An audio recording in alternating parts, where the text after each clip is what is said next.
Are you all right, pony boy? He was shaking me and I wished he'd stopped. I was dizzy enough anyway. I could tell it was Derry, though, partly because of the voice and partly because Derry is always rough with me without meaning to be. I'm all right. Quit shaking me, Derry. I'm okay. He stopped instantly. I'm sorry. He wasn't really. Derry isn't ever sorry for anything he does. It seems funny to me that he should look exactly like my father and act exactly the opposite from him. My father was only 40 when he died, and he looked 25. And a lot of people thought Derry and Dad were brothers instead of father and son. But they only look alike. My father was never rough with anyone without meaning to be. Derry's 6'2", broad-shouldered and muscular. He has dark brown hair that kicks out in front and a slight cowlick in the back, just like Dad's. But Derry's eyes are his own. He's got eyes that are like two pieces of pale blue-green ice. They've got a determined set to them, like the rest of him. He looks older than 20, tough, cool, and smart. He'd be real handsome if his eyes weren't so cold. He doesn't understand anything that's not plain hard fact, but he uses his head. I sat down again, rubbing my cheek where I'd been slugged the most. Derry jammed his fists into his pockets. They didn't hurt you too bad, did they? They did. I was smarting and aching. My chest was sore, and I was so nervous my hands were shaking, and I wanted to start bawling. But you just don't say that to Derry. I'm all right. Soda Pop came lopping back. By then I'd figured that all the noise I'd heard was the gang coming to rescue me. He dropped down beside me, examining my head. Got caught up a little, huh, pony boy? I only looked at him blankly. I did? He pulled out a handkerchief, wet the end of it with his tongue, and pressed it gently against the side of my head. You're bleeding like a stuck pig. I am. Look! He showed me the handkerchief reddened as if by magic. They pull a blade on you? And I remembered the voice. Need a haircut, greaser? The blade must have slipped while he was trying to shut me up. Yeah. Soda is handsomer than anyone else I know. Not like Derry. Soda's movie star kind of handsome, the kind that people stop on the street to watch go by. He's not as tall as Derry, he's a little slimmer, but he has a finely drawn, sensitive face that somehow manages to be reckless and thoughtful at the same time. He's got dark gold hair that he combs back, long and silky straight. And in the summer, the sun bleaches it to a shining wheat gold. His eyes are dark brown, lively, dancing, recklessly laughing eyes that can be gentle and sympathetic one moment, blazing with anger the next. He has Dad's eyes, but Soda's one of a kind. He'd get drunk at a drag race or dancing without ever getting near alcohol. In our neighborhood, it's rare to find a kid who doesn't drink once in a while, but Soda never touches a drop. He doesn't need to. He gets drunk on just plain living, and he understands everybody. He looked at me more closely. I looked away hurriedly because, if you want to know the truth, I was starting to bawl. I knew I was as white as I felt, and I was shaking like a leaf. Soda just put his hand on my shoulder. Easy, pony boy. Ain't gonna hurt you no more. I know, I said, but the ground began to blur and I felt hot tears running down my cheeks. I brushed them away impatiently. I'm just a little spooked, that's all. I drew a quivering breath and quit crying. You just don't cry in front of Derry, not unless you're hurt like Johnny had been that day we found him in the vacant lot. Compared to Johnny, I wasn't hurt at all. Soda rubbed my hair. You're an okay kid, Pony. I had to grin at him. Soda can make you grin no matter what. I guess it's because he's always grinning so much himself. You're crazy, Soda. You're out of your mind. And Derry looked as if he had to knock our heads together. You're both nuts. Soda merely cocked one eyebrow, a trick he'd picked up from Two-Bit. It seems to run in this family. Derry stared at him for a second, then cracked a grin. Soda Pop isn't afraid of him like everyone else, and enjoys teasing him. I'd just as soon tease a full-blown grizzly, but for some reason, Derry seems to like being teased by Soda. Our gang had chased the socks of their car and heaved rocks at them. They came running towards us now, four lean, hard guys. They were all as tough as nails and looked it. I had grown up with them, and they accepted me, even though I was younger, because I was Derry and Soda's kid brother, and I kept my mouth shut good. Steve Randall was 17, tall and lean, with thick, greasy hair he kept combed in complicated swirls. He was cocky, smart, and Soda's best buddy since grade school. Steve's specialty was cars. He could lift a hubcap quicker and more quietly than anyone else in the neighborhood. But he also knew cars upside down and backward. He could drive anything on wheels. He and Soda worked at the same gas station, Steve part time and Soda full time, and their station got more customers than any other in town. Whether that was because Steve was so good with cars or because Soda attracted girls like honey draws flies, I couldn't tell you. I liked Steve only because he was Soda's best friend. He didn't like me. He thought I was a tag along and a kid. Soda always took me with them when they went places if they weren't taking girls, and that bugged Steve. It wasn't my fault. Soda always asked me. I didn't ask him. Soda doesn't think I'm a kid. Two Bit Matthews was the oldest of the gang and the wisecracker of the bunch. He was about 6 feet tall, stocky in build, and very proud of his long, rusty colored sideburns. He had gray eyes and a wide grin, and he couldn't stop making funny remarks to save his life. You couldn't shut that guy up. He always had to get his 2 bits worth in. Hence his name. Even his teachers forgot his real name was Keith, and we hardly remembered he even had one.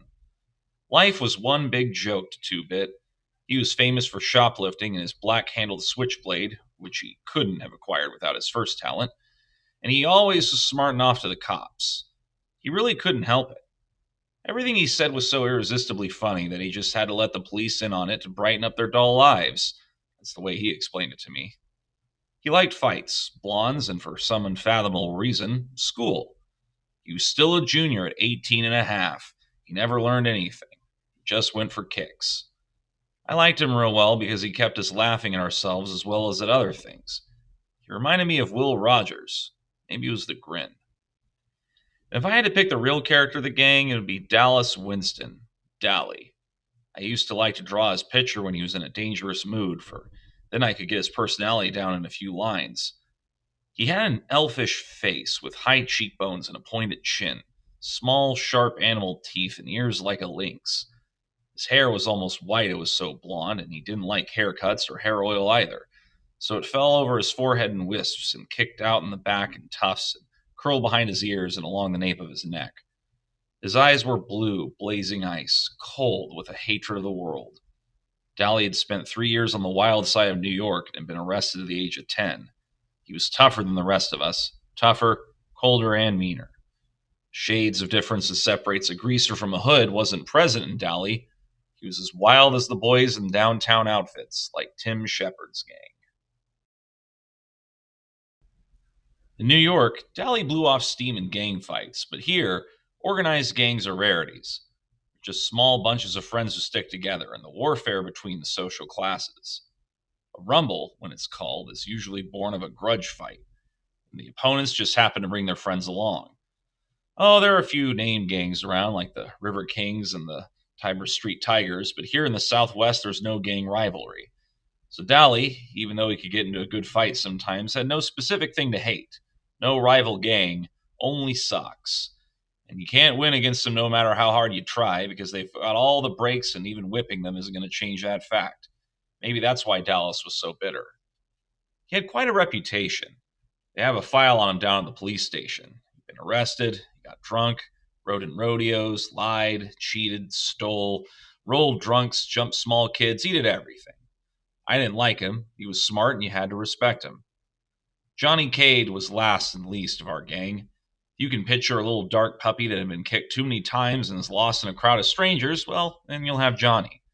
He was the youngest next to me, smaller than the rest, with a slight build. He had big black eyes and a dark tan face. His hair was jet black and heavily greased and combed to the side, but it was so long that it fell in shaggy bangs across his forehead.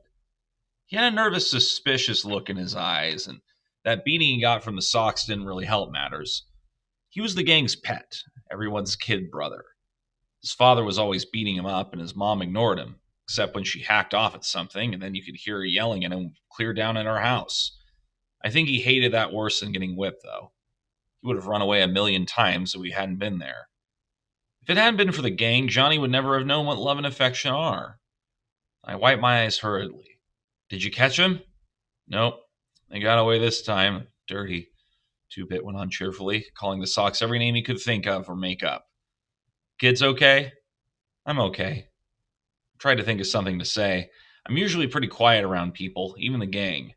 I changed the subject. I didn't know you're out of the cooler yet, Dally. Good behavior. Got off early. Dallas lit a cigarette and handed it to Johnny. Everyone sat down to have a smoke and relax. Smoke always lessens the tension. I quit trembling and my color was black. The cigarette was calming me down. Two-Bit cocked an eyebrow. Nice looking bruise you got there, kid. I touched my cheek gingerly. Really? And Two-Bit nodded sagely. Nice cut, too. Makes you look tough. Now, tough and tough are two different words. Tough is the same as rough. Tough means cool and sharp, like a tough looking Mustang or a tough record. In our neighborhood, both are compliments. Steve flicked his ashes at me. What were you doing walking by your lonesome? Leave it to good old Steve to bring up something like that. Well, I was coming home from the movies. I didn't think. You don't ever think, Derry broke in. Not at home or anywhere where it counts. You must think at school with all those good grades you bring home. You've always got your nose in a book. You ever use your head for common sense? No, sirree, bub. If you did have to go by yourself, you should have carried a blade. I just stared at the hole in the toe of my tennis shoe. Me and Derry didn't dig each other. I could never please him. He would have hollered at me for carrying a blade if I had carried one. If I brought home B's, he wanted A's. And if I got A's, he wanted to make sure they stayed A's. If I was playing football, I should be studying. If I was reading, I should be out playing football. He never hollered at Soda Pop, not even when Soda dropped out of school or got tickets for speeding. He just hollered at me. Soda was glaring at him. Leave my kid brother alone, you hear? It ain't his fault he likes to go to the movies, and it ain't his fault the Sox like to jump us. If he'd been carrying a blade, it would have been a good excuse to cut him to ribbons. Soda always takes my side. Derry said impatiently. When I want my kid brother to tell me what to do with my other kid brother, I'll ask you, kid brother. But he laid off me. He always does when Soda Pop tells him to, most of the time. Next time, get one of us to go with you, Pony Boy, Two-Bit said. Any of us will. Speaking of movies, Dal yawned, flipping away his cigarette butt. I'm walking over to the nightly double tomorrow night. You want to come and hunt some action? Steve shook his head. Me and Soda are picking up Evie and Sandy for the game. He didn't need to look at me the way he did right then. I wasn't going to ask if I could come. I never tell Soda because he really likes Steve a lot, but sometimes I can't stand Steve Randall. I mean it. Sometimes I just hate him. Derry sighed, just like I knew he would. Derry never had time to do anything anymore. I'm working tomorrow night. Dally looked at the rest of us. How about y'all? Two-Bit, Johnny Cake, you and Pony want to come? Me and Johnny will come, I said. I knew Johnny wouldn't open his mouth unless he was forced to. Okay, Derry? Yeah, since it ain't a school night. Derry was real good about letting me go places on the weekends. On school nights, I could hardly leave the house. I was planning on getting boozed up tomorrow night, Two-Bit said. If I don't, I'll walk over and find y'all. Steve was looking at Dally's hand. His ring, which he had rolled a drunk senior to get, was back on his finger. You break up with Sylvia again? Yeah, and this time it's for good. That little broad was two-timing me again while I was in jail. I thought of Sylvia and Evie and Sandy and Two-Bit's mini blondes. They were the only kind of girls that would look at us, I thought. Tough, loud girls wore too much eye makeup and giggled and swore too much. I liked Soda's girl Sandy fine, though. Her hair was natural blonde and her laugh was soft like her china blue eyes. She didn't have a real good home or anything, and was our kind, greaser. She was a real nice girl. Still, lots of times I wondered what other girls were like. The girls who were bright-eyed and had their dresses at a decent length and acted as if they liked to spit on us given the chance. Some were afraid of us. Remembering Dallas Winston, I didn't blame them. But most looked at us like we were dirt. They gave us the same kind of look the Sox did when they came by in their Mustangs and Corvalles and yelled, "Grease!" at us. I wondered about them. The girls, I mean. Did they cry when their boys were arrested, like Evie did when Steve got hauled in? Or did they run out on them the same way Sylvia did with Dallas? Maybe their boys didn't get arrested or beaten up or busted in rodeos. I was still thinking about it while I was doing my homework that night. I had to read Great Expectations for English, and that kid Pip, he reminded me of us. The way he felt marked lousy because he wasn't a gentleman or anything, and the way that girl kept looking down on him. That happened to me once. One time in biology, I had to dissect a worm, and the razor wouldn't cut, so I used my switchblade. The minute I flicked that thing out, I forgot what I was doing, or I would have never did it. This girl right beside me gasped and said, "They are right. You are a hood." That didn't make me feel so hot. There were a lot of Sox in that class. I get put into A classes because I'm supposed to be smart. Most of them thought it was pretty funny. I didn't, though. She was a cute girl. She looked real good in yellow. We deserve a lot of our trouble, I thought. Dallas deserves everything he gets and should get worse if you want the truth. Two Bit doesn't really want or need half the things he swipes from stores. He just thinks it's fun to swipe everything that isn't nailed down. I can understand why Soda Pop and Steve get into drag races and fights so much, though. Both of them have too much energy, too much feeling with no way to blow it off. Rub harder, Soda, heard Derry mumbling. You're going to put me to sleep. Looked through the door, and Soda Pop was giving Derry a back rub. Derry's always pulling muscles. He roofs houses for a living, and he's always trying to carry 2 bundles of roofing up the ladder. I knew Soda would put him to sleep because Soda can put about anyone out when he sets his head to it. He thought Derry worked too hard anyway. I did too. Derry didn't deserve to work like an old man when he was only 20. He'd been a real popular guy in school, was captain of the football team, and been voted Boy of the Year, but we just didn't have the money for him to go to college, even with the athletic scholarship that he won. And now he didn't have time between jobs to even think about college. So he never went anywhere and never did anything anymore, except work out at gyms and go skiing with some old friends of his sometimes. I rubbed my cheek where it turned purple. I looked in the mirror, and it did make me look tough. Derry had maybe put a band-aid on the cut. I remember how awful Johnny had looked when he got beat up. I had just as much right to use the streets as the Sox did, and Johnny never hurt them. Why did the Sox hate us so much anyway? I mean, we left them alone. I nearly went to sleep over my homework trying to figure that out. Soda Pop, who had jumped into bed by this time, yelled sleepily for me to turn off the light and get to bed. When I finished the chapter I was on, I did that. And lying beside Soda, I stared at the wall, and I kept remembering the faces of the Sox as they surrounded me, that blue madras shirt the blonde was wearing. I could still hear a thick voice. Need a haircut, greaser? I shivered. You cold, pony boy? A little, I lied. Soda threw one arm across my neck, and he mumbled something drowsily. Listen, kiddo. If Derry hollers at you, he don't mean nothing. He's just got more worries than someone his age ought to. Don't you take him serious, you dig, pony? Don't let him bug you. He's really proud of you because you're so brainy. It's just because you're the baby of the family. I mean, he loves you a lot. Savvy? Sure, I said, trying for Soda's sake to keep the sarcasm out of my voice. Hey, Soda. Yeah? How come you dropped out? I never gotten over that. I could hardly stand it when he left school. Because I'm dumb. The only thing I was passing anyway were auto mechanics and gym. Hey, you're not dumb. Yeah, I am. Shut up and I'll tell you something. Don't tell Derry, though. Okay. I think I'm going to marry Sandy.